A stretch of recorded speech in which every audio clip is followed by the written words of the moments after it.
Hello, my friends. Let's get that out of the way. I hope everyone had a great week so far.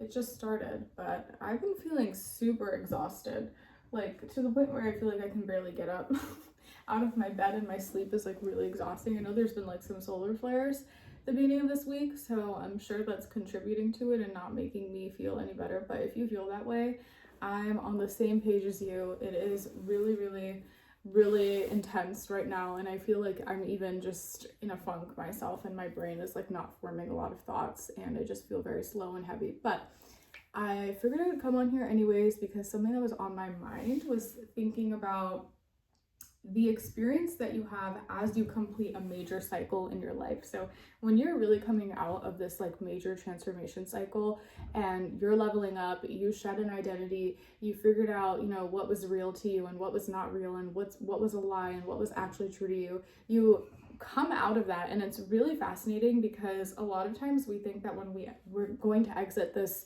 awakening cycle that we're in, that all of the pain and suffering that we went through is going to be worth it. Like, you're going to come out on the other side of this experience and you think that life is going to be rainbows and butterflies and sunshines, and that you're going to feel completely different. I remember that when I was going through my awakening, especially like the really dark parts and like the dark night of the soul, what got me through was thinking to myself, like, okay, if I am purging and releasing and experiencing this much of a breakdown, then on the other side of this, I'm gonna feel so amazing. I'm gonna feel so expansive and so greater than life. And that's what I held on to in order to get me through the awakening experience.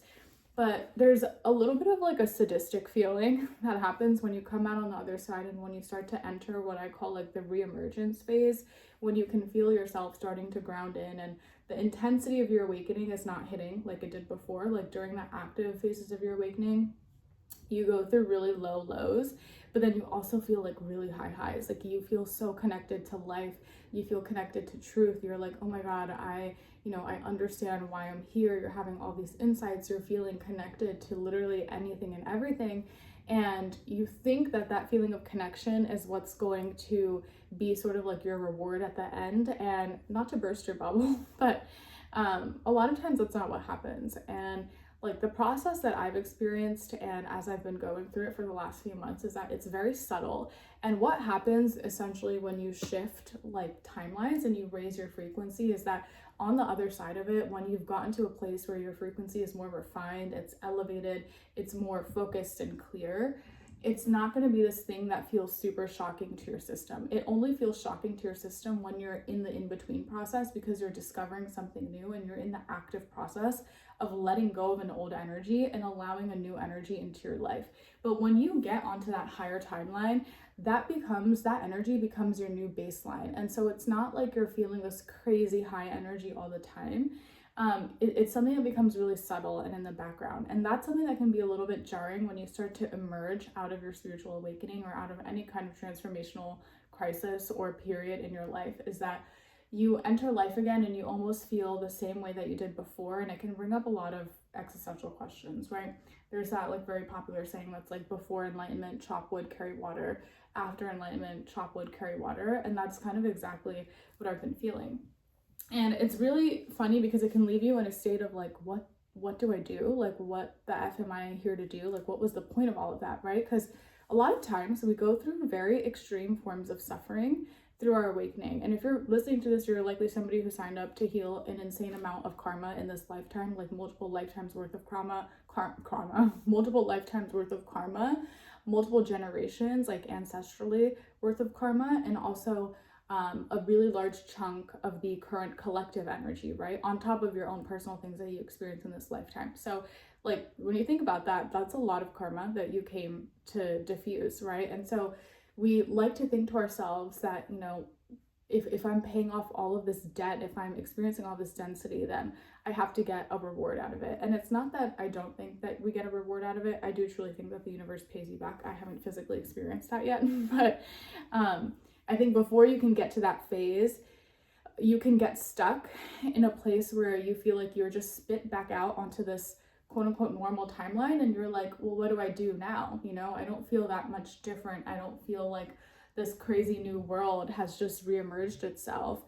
And you can start to get stuck in the thought of like, well, what was my pain? Like, was my pain even worth it? Was the suffering and the healing and the trauma and all of the effort that I put into healing myself, was it even worth it? Like, why did I just go through this whole healing cycle in order to come out into this life and I feel kind of the same? Like, everything's mundane, I'm a human, I'm in the same life. It almost feels like you come back from a different dimension and you're just like back in the same world and you're like, what the hell? Like, I've been through so much, but like I feel the same. And you might start thinking to yourself, like, was my pain even worth it? And what was the purpose of my pain? I think those more existential questions come up. You're like, what was the purpose of all of this shit that I just went through?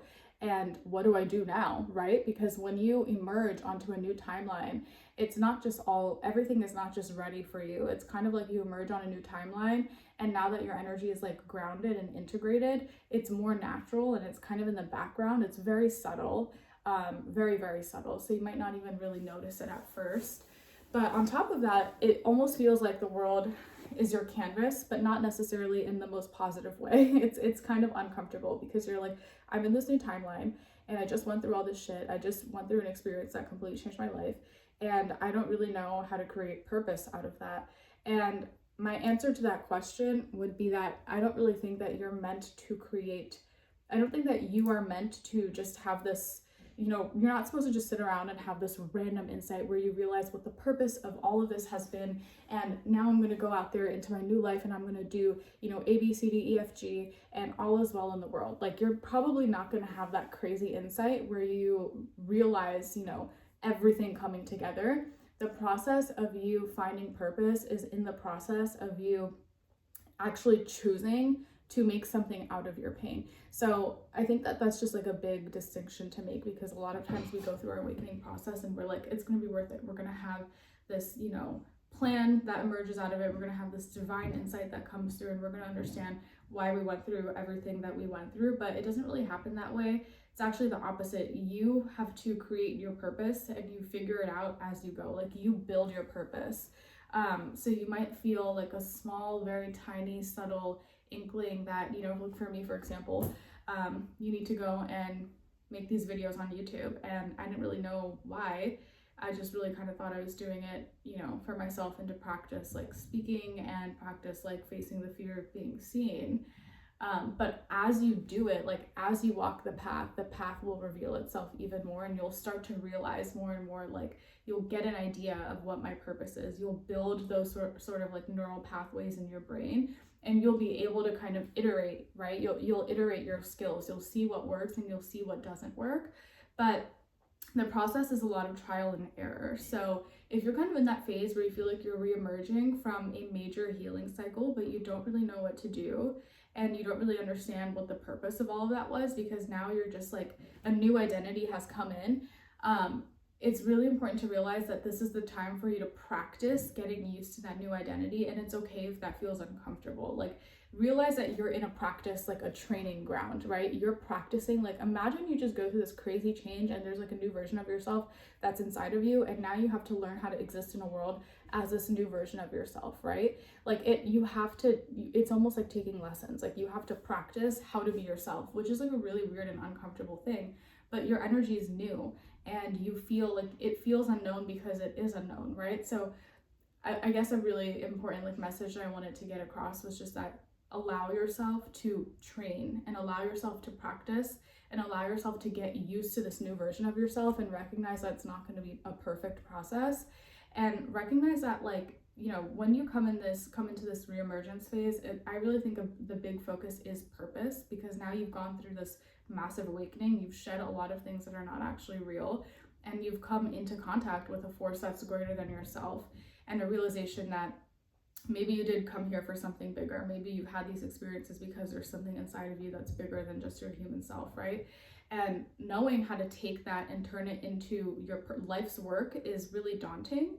But I think it's important to recognize that it's just something that you do step by step, and that it's something that reveals itself. And as you put yourself out there, the key is really the vulnerability piece, which is hard. But as you make yourself vulnerable, you will find yourself connecting more and more to people who are receiving the art that you're putting out there. And in that connection, it will become clear to you what your purpose is. And it's really like a slow journey.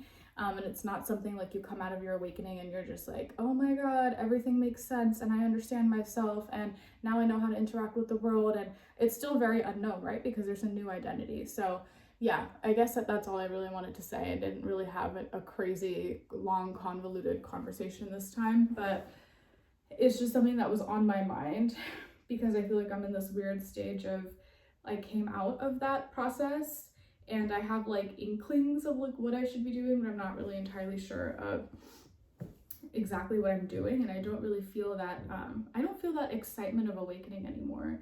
And I think that's something that can also cause some post-awakening grief as well, because you don't feel that like very transcendental level of connection anymore. And it can make you feel sad, it can make you feel down, it can make you feel like, you know, like when you're on a roller coaster, yeah, it's scary because you're going on all these drops and like twists and turns and going upside down, but there's like a certain level of excitement and like exhilaration for life that you feel. And then when you come off that roller coaster, you're like, what the hell just happened, right? So it's really disorienting. And yeah, I guess I'm just putting that out there to say that if you're feeling that, I feel that too. I think also like the last month or few months has just been really energetically volatile recently, and I can feel that things are like accelerating really, really strongly. So I don't think that's helping either. I mean, it is helping, but we're processing a lot in our bodies right now. So yeah, I just wanted to put that out there. If you feel like you're in this reemergence phase as well, I'm curious to know like how you've been putting yourself out there, or maybe how you've been experiencing or even just contemplating what your purpose is, and how you're starting to build your life around that. Like I'm curious, how are you guys, if you're listening to this, how are you guys planning to live your life differently after your awakening versus before it? Because sometimes I feel like nothing has changed, and sometimes I'm like, what the hell? Like, what was the point of going through that fire, you know, just for all of this? But I have faith, I trust, and I can feel that the energy has shifted. It's just very subtle, and so it's hard to get yourself to trust a really subtle energy. But I think in due time, the more that we put ourselves out there, the more that we follow those little seedlings within ourselves, that energy will kind of be nourished, and that fire will grow into a giant burning flame. And I think that will eventually embody our purpose just one step at a time. But until then, I'll be here talking my thoughts through to this camera. But yeah, that's about it. Please share your insight in the comments, and I shall see y'all later.